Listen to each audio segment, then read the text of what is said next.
नमस्कार। श्री गणेशाय नमः। ओम नमो भगवते वासुदेवाय। ओम नमो भगवते वासुदेवाय। आज मैं आपको श्रीमद् भगवत गीता के 10वें अध्याय का हिंदी में भावार्थ महात्म्य सहित सुनाऊंगी। पहले महात्म्य सुनाऊंगी, कारण महात्म्य सुनने से अध्याय सुनने में श्रद्धा बहुत बढ़ेगी। आइए सुनिए और हमारे चैनल को सब्सक्राइब करिएगा। गीता के महात्म्य और अध्याय को लाइक करिएगा। कमेंट्स के द्वारा मुझसे जुड़िए, उचित स्थान पर शेयर करिए। आइए सुनिए।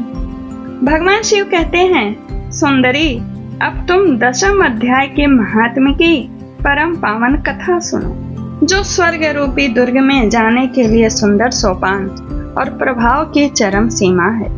काशीपुरी में धीर बुद्धि नाम से विख्यात एक ब्राह्मण था, जो मुझ में प्रिय नंदी के समान भक्ति रखता था। वह पावन कीर्ति के अर्जन में तत्पर रहने वाला, शांत चित्त और हिंसा, कठोरता तथा दुस्साहस से दूर रहने वाला था। जितेंद्रिय होने के कारण वह निमृत मार्ग में ही स्थित रहता था। उसने वेद रूप समुद्र का पार पा लिया था। वह संपूर्ण शास्त्रों के तात्पर्य का ज्ञाता था।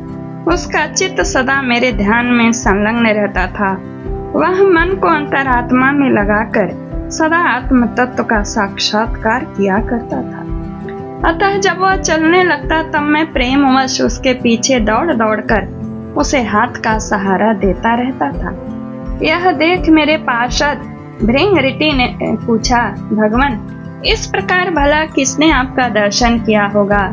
इस महात्मा ने कौन सा तप, होम अथवा जप किया है कि स्वयं आप ही पथ पथ पर इसे हाथ का सहारा देते चलते हैं? भृंगऋषि का यह प्रश्न सुनकर मैं इस प्रकार उत्तर देना आरंभ किया। एक समय की बात है, कैलाश पर्वत के पार्श्व भाग में पुन्नाग वन के भीतर चंद्रमा की अमृतमय किरणों से धुली हुई भूमि में एक वेदी का आश्रय लेकर मैं बैठा हुआ था। मेरे बैठने के क्षण भर बाद ही सहसा बड़े जोर की आंधी उठी। वहां के वृक्षों की शाखाएं नीचे ऊपर होकर आपस में टकराने लगी और कितने ही टहनियां टूट टूट कर बिखर गई। पर्वत की अविचल छाया भी हिलने लगी। इसके बाद वहां महान भयंकर शब्द हुआ, जिससे पर्वत की कंदराएं प्रतिध्वनित हो उठी। तदंतर आकाश से कोई विशाल पक्षी उतरा, जिसकी कांति काले मेघ के समान थी। वह कज्जल की राशि, अंधकार के समूह अथवा पंख, कटे हुए काले पर्वत सा जान पड़ता था। पैरों से पृथ्वी का सहारा लेकर उस पक्षी ने मुझे प्रणाम किया और एक सुंदर नवीन कमल मेरे चरणों में रखकर स्पष्ट वाणी में स्तुति करने आरंभ की। पक्षी बोला, देव, आपकी जय हो। आप चिदानंदमयी सुधा के सागर तथा जगत के पालक हैं। सदा सद्भावना से युक्त मना शक्ति की लहरों से उल्लसित है। आपके वैभव का कहीं अंत नहीं है। आपकी जय हो।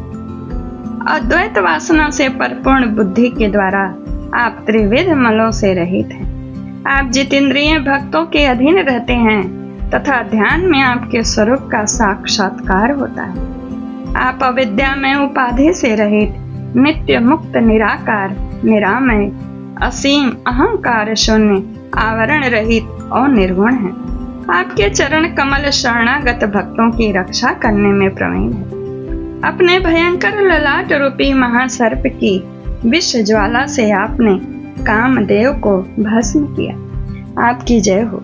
आप प्रत्यक्ष आदि प्रमाणों से दूर होते हुए भी प्रमाणीय स्वरूप हैं। आपको बार बार नमस्कार है।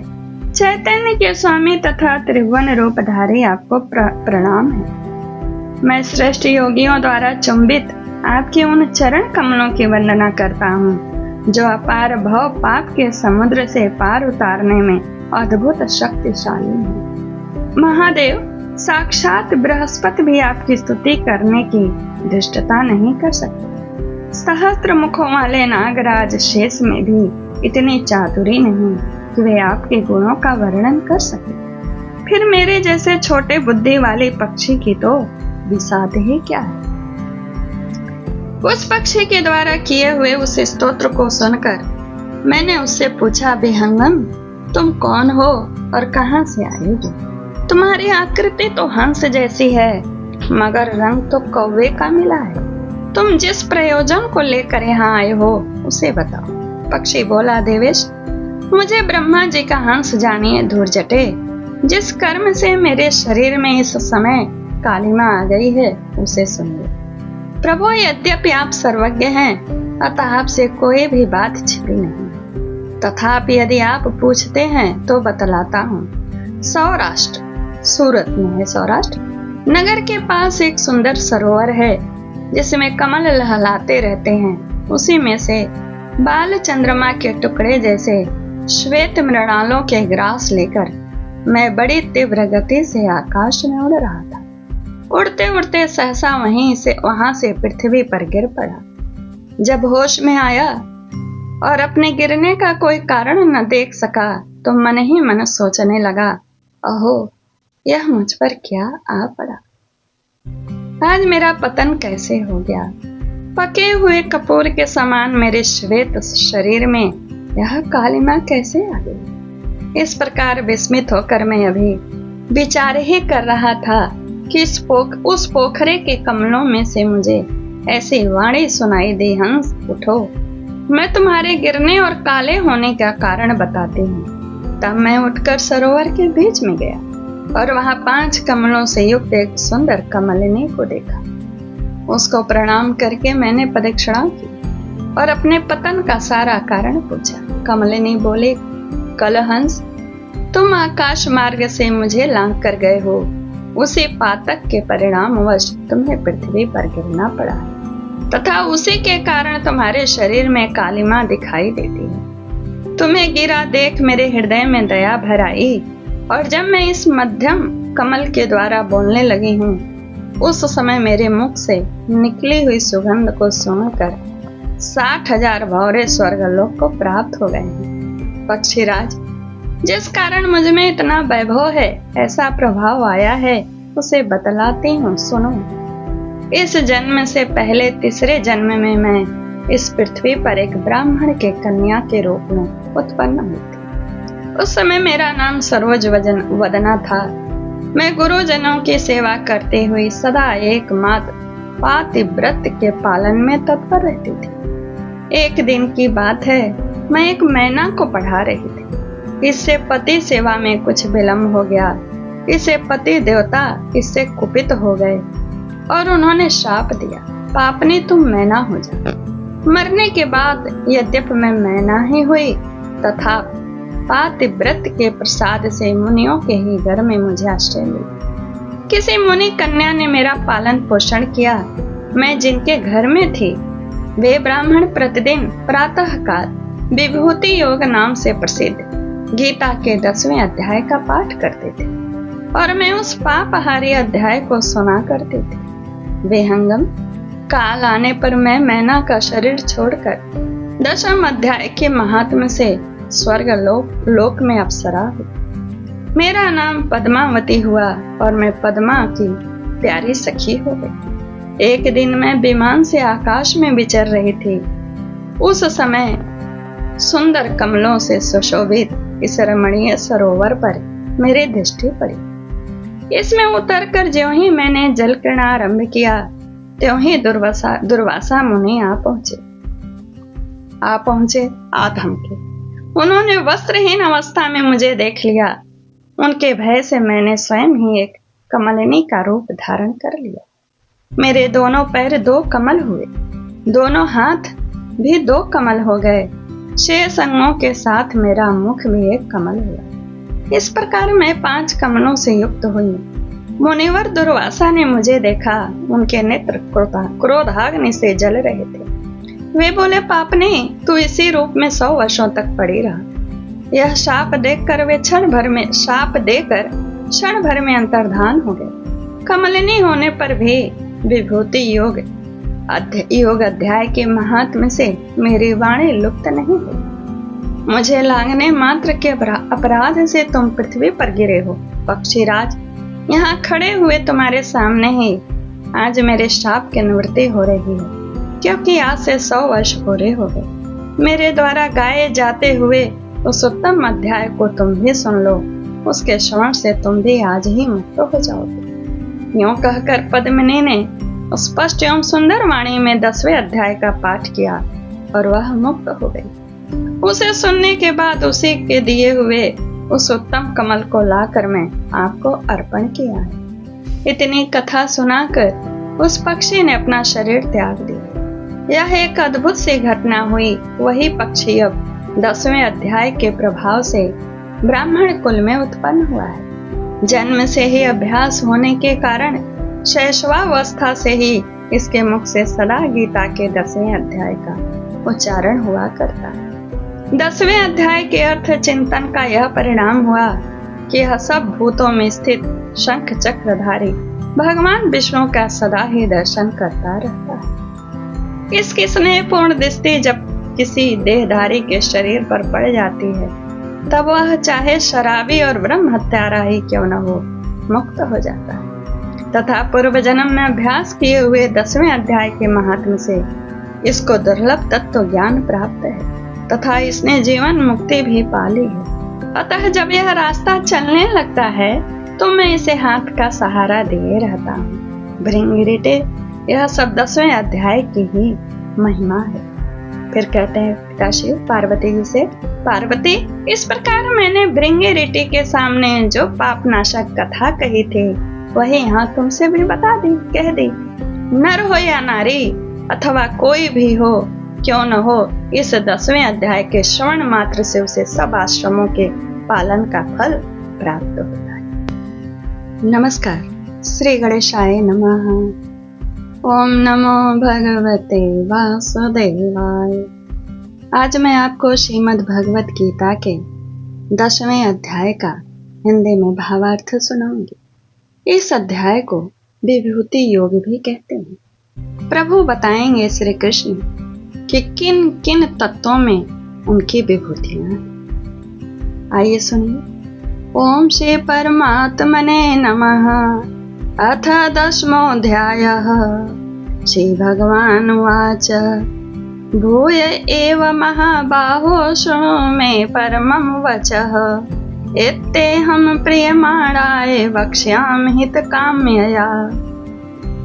श्री भगवान बोले, हे महाबाहो, फिर भी मेरे परम रहस्य और प्रभाव युक्त वचन को सुनो, जिसे मैं तुझ अतिशय प्रेम रखने वाले के लिए हित की इच्छा से कहूंगा।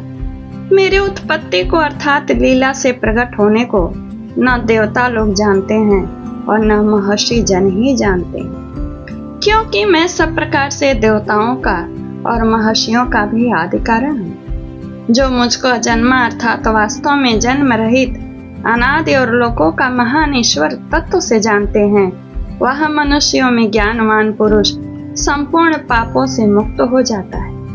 निश्चय करने की शक्ति यथार्थ ज्ञान, असमूढ़ता, क्षमा, सत्य, इंद्रियों का वश में करना, मन का निग्रह तथा सुख दुख, उत्पत्ति प्रलय और भय अभय तथा अहिंसा, समता, संतोष, तप, दान, कीर्ति और अकीर्ति, ऐसे ये प्राणियों के नाना प्रकार के भाव मुझसे ही होते हैं। 7 महर्षि जन, 4 उनसे भी पूर्व में होने वाले सनकादि तथा स्वयंभू आदि 14 मनु, ये मुझ में भाव वाले सब के सब मेरे संकल्प से उत्पन्न हुए हैं। जिनके संसार में यह संपूर्ण प्रजा है, जो पुरुष मेरी इस परमेश्वर रूप विभूति को, योग शक्ति को तत्व से जानता है, वह निश्चल भक्ति योग से युक्त हो जाता है।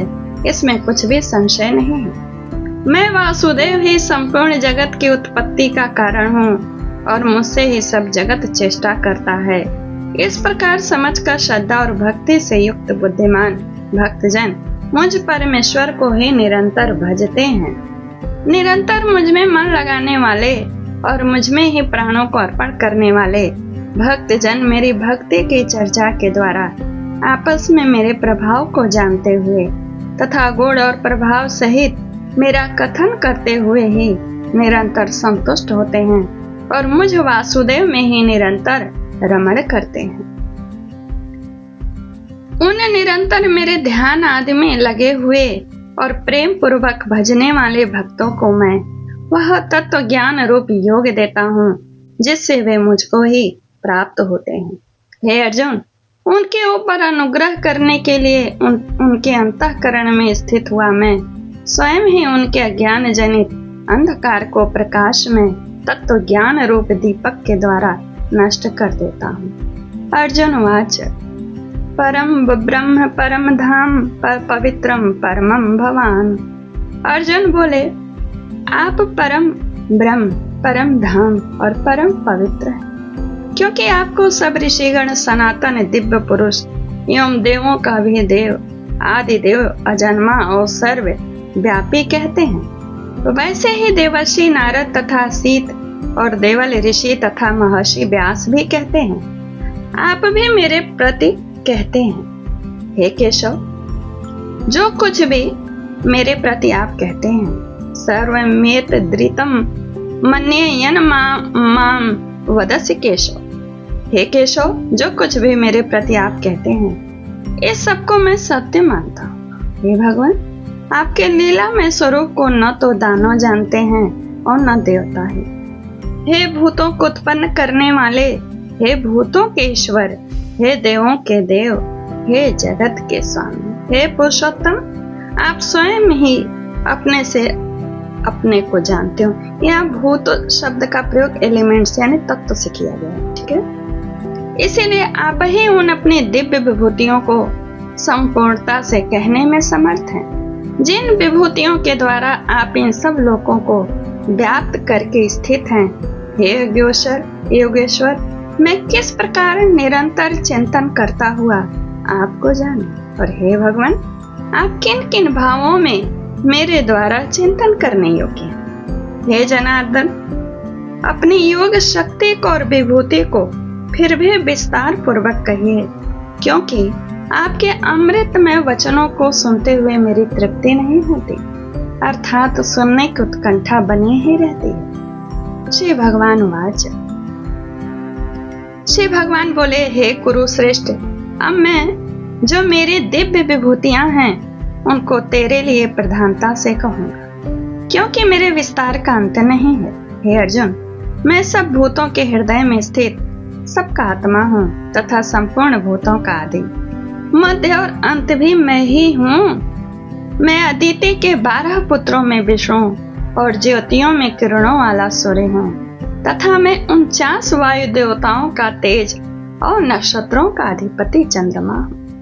मैं वेदों में साम वेद हूँ, देवों में इंद्र हूँ, इंद्रियों में मन हूँ और भूत प्राणियों की चेतना अर्थात जीवन शक्ति हूँ। मैं 11 रुद्रों में शंकर हूँ और यक्ष तथा राक्षसों में धन के स्वामी कुबेर हूँ। मैं 8 वसुओं में अग्नि हूँ और शिखर वाले पर्वतों में सुमेरु पर्वत हूँ। पुरोहितों में मुखिया बृहस्पति मुझको जान। हे पार्थ, मैं सेनापतियों में स्कंद, जलाशयों में समुद्र, मैं महर्षियों में भृगु और शब्दों में एक अक्षर अर्थात ओंकार हूँ। सब प्रकार के यज्ञों में जप यज्ञ और स्थिर रहने वालों में हिमालय पहाड़ हूँ। मैं सब वृक्षों में पीपल का वृक्ष, देवर्षियों में नारद मुनि हूँ और गंधर्वों में चित्र रथ हूँ, सिद्धों में कपिल हूँ। घोड़ों में अमृत के साथ उत्पन्न होने वाला उच्चई श्रवा नामक घोड़ा, श्रेष्ठ हाथियों में ऐरावत नामक हाथी और मनुष्यों में राजा मुझको जान। मैं शस्त्रों में वज्र, गौओं में कामधेनु हूँ। शास्त्रोक्त रीति से संतान की उत्पत्ति का हेतु कामदेव हूँ। सर्पों में सर्पराज वासुकी हूँ। मैं नागों में शेषनाग और जलचरों का अधिपति वरुण देवता हूँ और पितरों में अर्यमा नामक पितर तथा शासन करने वालों में यमराज मैं हूँ।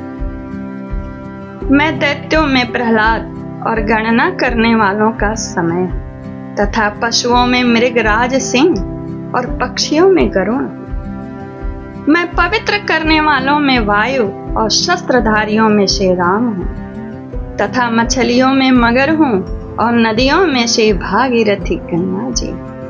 हे अर्जुन, सृष्टियों का आदि और अंत तथा मध्य भी मैं ही हूँ। मैं विद्याओं में अध्यात्म विद्या अर्थात ब्रह्म विद्या और परस्पर विवाद करने वालों का तत्व निर्णय के लिए किया जाने वाला वाद हूँ। मैं अक्षरों में आकार हूँ और समासों में द्वंद्व नामक समास हूँ। अक्षय काल अर्थात काल का भी महाकाल तथा सब और मुख वाला विराट स्वरूप सबका धारण पोषण करने वाला भी मैं ही हूँ।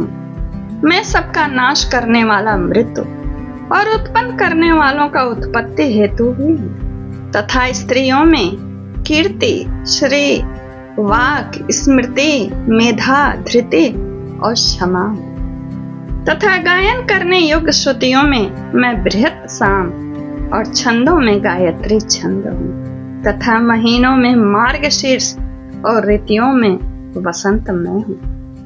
मैं छल करने वालों में जुआ, प्रभावशाली पुरुषों का प्रभाव हूँ। मैं जीतने वालों का विजय हूँ, निश्चय करने वाला का निश्चय और सात्विक पुरुषों का सात्विक भाव हूँ। विष्णुवंशियों में वासुदेव अर्थात मैं स्वयं तेरा सखा, पांडवों में धनंजय अर्थात तू, मुनियों में वेद व्यास और कवियों में शुक्राचार्य कवि भी मैं ही हूँ।